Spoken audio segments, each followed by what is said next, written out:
নমস্কার বন্ধুরা, পিকাস গার্ডেনিংয়ে আপনাদের সকলকে স্বাগত। আমি কিন্তু আজ কথা বলবো একটি গাছের অ্যামেজিং খাবার নিয়ে, যেই খাবারটা কিন্তু সম্পূর্ণ পরিমাণে ঘরোয়া, জৈব এবং যার সাইড এফেক্ট কিন্তু গাছে ব্যবহারের ক্ষেত্রে অনেক কম। এবং এই খাবারকে কিন্তু আমরা বিনা মূল্যে কিন্তু আমাদের বাড়িতে তৈরি করে নিতে পারি, শুধু একটু টেকনিক আমাদেরকে খাটাতে হবে। তো এই খাবার কিন্তু অন্য কিছু না, এটা কি? এটা চা পাতা সার। বন্ধুরা, এই চা পাতার খাবারের কিন্তু আমাদের বাগানে প্রচুর গুণাগুণ রয়েছে। আমরা কিন্তু বাগানে অনেক সময় হাঁপিয়ে পড়ি গাছের গ্রোথ না দেখতে পেলে, গাছে ফুল ফল না দেখতে পেলে। সেই ক্ষেত্রে কিন্তু এই চা পাতা সারকে ব্যবহার করে কিন্তু আমরা গাছেদের যেমন হেলথকে ঠিক করতে পারবো, তেমনই কিন্তু গাছেদের গ্রোথকে ঠিক করার পরে সেই গাছে কিন্তু ফুল ফলও ভালো পরিমাণে নিতে পারবো। তো আমরা সবথেকে বড় ভুল যেটা করি সেটা হচ্ছে সেই খাবারটা সম্পর্কে অবগত না হয়ে বা সেই খাবারটা সম্পর্কে সম্পূর্ণ তথ্য না জেনে। তো আজকের এই ভিডিওটা সম্পূর্ণ দেখলে তোমরা জানতে পারবে যে এই চা পাতা খাবারটাকে তৈরি করার প্রসেস কি, এর ব্যবহারের ধরন কি কি আছে, কখন আমরা ব্যবহার করব, কখন ব্যবহার করা উচিত নয়, এর মধ্যে কোন কোন উপাদানগুলো রয়েছে এবং এই খাবার ব্যবহারের ফলে আমাদের বাগানে কোন কোন বেনিফিটস রয়েছে, কোন সময় এই খাবারটাকে আমাদের বাগানে ব্যবহার করা উচিত। তো এতগুলো তথ্য কিন্তু জানতে হতে গেলে কিন্তু ভিডিওটাকে একদম শেষ পর্যন্ত মনোযোগ সহকারে দেখতে হবে, কোনো স্কিপ করা চলবে না। এবং যে সকল নতুন দর্শক বন্ধুরা পিকাস গার্ডেনিংয়ে প্রথমবার এসেছো তারা অবশ্যই চ্যানেলটিকে সাবস্ক্রাইব করবে এবং পাশে দেওয়া বেল আইকনটি অলে প্রেস করে নেবে।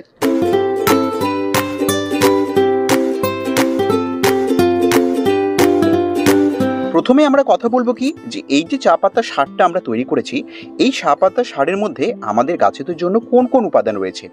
এর মধ্যে রয়েছে ভরপুর পরিমাণে নাইট্রোজেন, এর মধ্যে রয়েছে ফসফরাস, এর মধ্যে রয়েছে পটাশিয়াম এবং কিছু ম্যাক্রো এবং মাইক্রো এলিমেন্টস। কিন্তু সবথেকে বেশি যেটা এর মধ্যে পাওয়া যায় সেটা হচ্ছে নাইট্রোজেন, যার জন্য কিন্তু গাছ সবুজ সতেজ থাকে এবং গাছের বৃদ্ধি কিন্তু খুব দ্রুত হয়। এবং পটাশিয়াম, ফসফরাস এগুলো কিন্তু খুব স্বাভাবিক পরিমাণে থাকে, যা কিন্তু আমাদের গাছে পরবর্তী সময় ফুল এবং ফল আনতে হেল্প করে। তো আমরা যদি চা পাতা সারের ব্যবহার করি তাহলে এটা আমাদেরকে জেনে নেওয়া উচিত যে এই সার মূলত আমরা ব্যবহার করব কি গাছেদের নাইট্রোজেনের ঘাটতিকে পূরণ করার জন্য, কারণ এর মধ্যে সবথেকে বেশি পরিমাণে যেটা থাকে সেটা হচ্ছে নাইট্রোজেন। দ্বিতীয় ভাগে আমরা কথা বলে নেব এই যে চা পাতা সারটা আমরা তৈরি করেছি, এই চা পাতা সারের ব্যবহার কি, কোন সময় আমরা গাছে একে ব্যবহার করা উচিত এবং এই চা পাতা সারকে আমরা কিভাবে গাছে ব্যবহার করতে পারি। এর প্রথম ব্যবহার করার যে নিয়মটা হচ্ছে সেটা হচ্ছে গাছ প্রতিস্থাপন করার সময়, কারণ এটা কিন্তু একটা ন্যাচারাল কম্পোস্ট। এই যে চা পাতার খাবারটা আমরা তৈরি করেছি এটা কিন্তু ন্যাচারাল কম্পোস্ট এবং সম্পূর্ণ পরিমাণে জৈব। তো এই চা পাতা কিন্তু মাটির সঙ্গে মিক্স করেও কিন্তু আমরা একটা সার তৈরি করতে পারি। সেটা কিভাবে?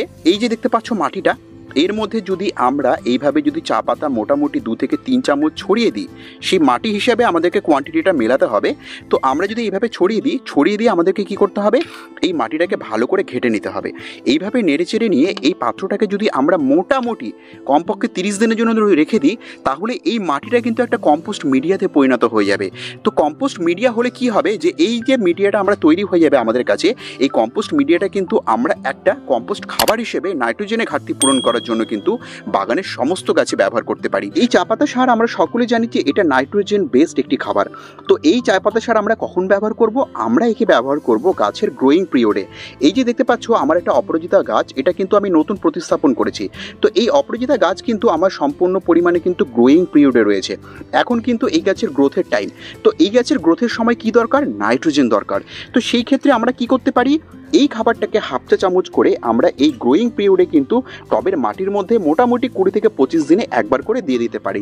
তাতে হবে কি, এই গাছ কিন্তু দ্রুত হারে বৃদ্ধি পাবে এবং পরবর্তীতে কি হবে, যখন এই গাছে ফুল আসার সময় হবে তখন কিন্তু এই চা পাতা সারটাকে কিন্তু আমাদের ব্যবহার বন্ধ করে দিতে হবে। কারণ কি, এর মধ্যে নাইট্রোজেন রয়েছে, যার জন্য গাছ শুধু বৃদ্ধি পাবে কিন্তু ফুল কিন্তু সেভাবে আসবে না। এছাড়াও কিন্তু আমাদের বাগানে যে অর্গানিক মিক্স খাবার আমরা তৈরি করি, সেই মিক্স খাবার তৈরির ক্ষেত্রেও কিন্তু এই চা পাতা সারকে কিন্তু আমরা ব্যবহার করতে পারি। এছাড়াও আমরা যখন গাছকে অত্যাধিক গরমের সময়, এই যে রোদ দেখতে পাচ্ছ, এই রোদের সময় যখন গাছকে আমরা মালচিং করি তার মাটিটাকে ঠান্ডা রাখার জন্য, শেকড়কে ভালো রাখার জন্য, সেই মালচিং করার জন্য কিন্তু আমরা খড়ের ব্যবহার করি, আমরা কোকোপিটের ব্যবহার করি।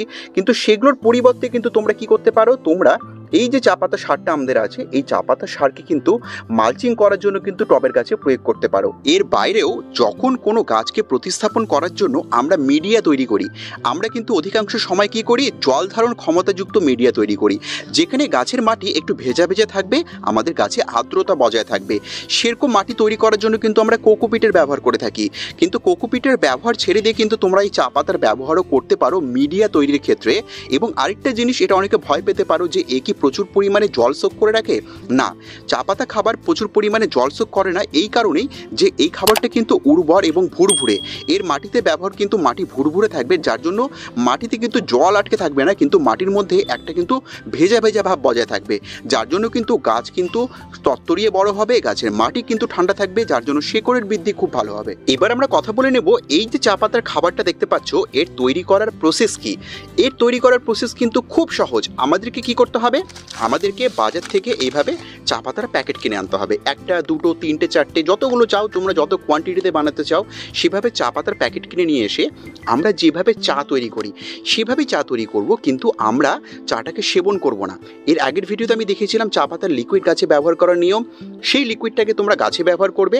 এবার শুকনো যে চা পাতাটা থেকে গেল, এই যে চা পাতাটা অবশিষ্ট অংশ থেকে যায়, এটাকে আমরা কি করব, ভালো করে জলে ধুয়ে অন্তত 3 থেকে 4 দিন কড়া রোদের মধ্যে শুকিয়ে নেব। শুকিয়ে নিলেই কিন্তু এই খাবারটা আমাদের কাছে তৈরি হয়ে গেল, যা কিন্তু সম্পূর্ণ পরিমাণে জৈব ঘরোয়া একটি গাছেদের জন্য নাইট্রোজেন বেসড খাবার। এবার আমরা কথা বলে নেব যে এই চা পাতার খাবারটা আমরা কখন কোন সময় গাছে প্রয়োগ করতে পারি। এই চা পাতার সার কিন্তু সারা বছর ধরেই আমরা গাছে প্রয়োগ করতে পারি। আমরা গ্রীষ্মকালে প্রয়োগ করতে পারি, শীতকালে প্রয়োগ করতে পারি, শুধু প্রয়োগ করবো না কখন, বর্ষাকালে। কারণ বর্ষাকালে কিন্তু অধিকাংশ সময় বৃষ্টি হয়, আর বৃষ্টির ফলে কিন্তু গাছে যে কোনো খাবার ধুয়ে চলে যায়। তাই সেই সময়কে অ্যাভয়েড করে আমরা বছরের প্রত্যেকটা সময় কিন্তু এই খাবারটাকে গাছে ব্যবহার করতে পারি। এবং এই চা পাতা খাবার আমরা কিন্তু 20 থেকে 25 দিনের ব্যবধানে গাছে প্রয়োগ করতে হবে। শুধুমাত্র বাগানে অর্কিডের গাছকে বাদ দিয়ে আমরা কিন্তু বাগানের প্রত্যেকটা গাছে কিন্তু এই খাবারকে ব্যবহার করতে পারি। আমাদের বাগানে জবা ফুলের গাছ, বেলি ফুলের গাছ, অ্যালামুন্ডা গাছ, আমাদের গোলাপ গাছ, প্রত্যেকটা গাছে প্রয়োগ করতে পারি। এবং গোলাপ গাছের কিন্তু এটা একটা অত্যন্ত প্রিয় খাবার, তাই সেই গাছের মধ্যে তোমরা ক্রমাগতভাবে কিন্তু এই খাবার ব্যবহারের ফলে প্রচুর সুফল দেখতে পাবে। বন্ধুরা, এই চা পাতা সারকে আমরা কিন্তু সরাসরি গাছে প্রয়োগ করতে পারি, বা একে কিন্তু আমরা মিক্স খাবার হিসেবেও ব্যবহার করতে পারি।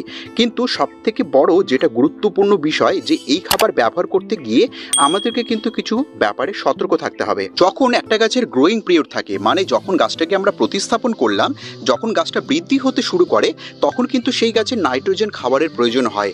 সেই খাবারের ঘাটতি পূরণ করার জন্যই কিন্তু আমরা এই খাবারটাকে ব্যবহার করতে পারি।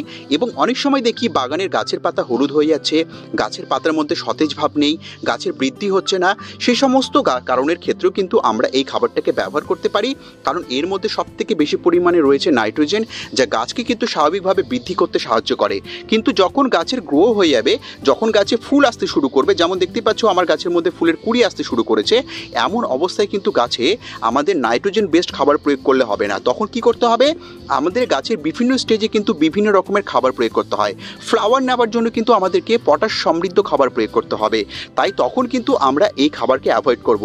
এই সতর্কতা তোমরা মাথায় রেখে, বা এই সতর্ক বার্তাটা তোমরা মাথায় রেখে কিন্তু এই খাবারটাকে ক্রমাগত যদি বাগানে ব্যবহার করে যাও, তাহলে কিন্তু তোমরা বহুত সুফল কিন্তু তোমাদের বাগানের গাছে দেখতে পাবে। তো বন্ধুরা, এতগুলো উপকার যে খাবারে রয়েছে, এবং যে খাবার সম্পূর্ণ পরিমাণে ঘরোয়া এবং জৈব, এবং যে খাবার তৈরি করতে কিন্তু আমাদের পকেট থেকে সেভাবে কোনো খরচা হচ্ছে না। এখানে অনেকেরই কোশ্চেন থাকতে পারে যে আমি কিন্তু চা পাতার প্যাকেট আমাকে কিনতে হচ্ছে, কিন্তু প্যাকেট কিনতে হবে না। তোমরা আশেপাশে যে কোনো চায়ের দোকানে যদি একটি প্লাস্টিক ড্রাম দিয়ে আসো, তাহলে কিন্তু ওয়েস্ট চা পাতা তোমাদেরকে তারা প্রোভাইড করবে। তো সেখান থেকে কিন্তু তোমরা ফ্রিতে কিন্তু চা পাতাটাকে সংগ্রহ করতে পারো। তো এই খাবার কিন্তু আমরা সহজেই বাড়িতে তৈরি করে নিতে পারি, যার মধ্যে এতগুলো ইনগ্রিডিয়েন্টস রয়েছে, এবং বাগানে যে খাবারের উপকারিতা অসীম রয়েছে, সেই খাবারকে কিন্তু আমরা চটপট চলো বাড়িতে তৈরি করে নিই। বন্ধুরা, এটা ছিল আজকের ভিডিও। আশা করছি ভিডিওটা তোমাদের খুব ভালো লেগেছে, এবং এতক্ষণ ধরে ধৈর্য দিয়ে ভিডিওটাকে দেখার জন্য তোমাদেরকে অশেষ ধন্যবাদ। এভাবেই আমাদের ভিডিওগুলো দেখতে থাকো, এভাবেই পিকাস গার্ডেনিংকে নিজেদের ভালোবাসা দিতে থাকো।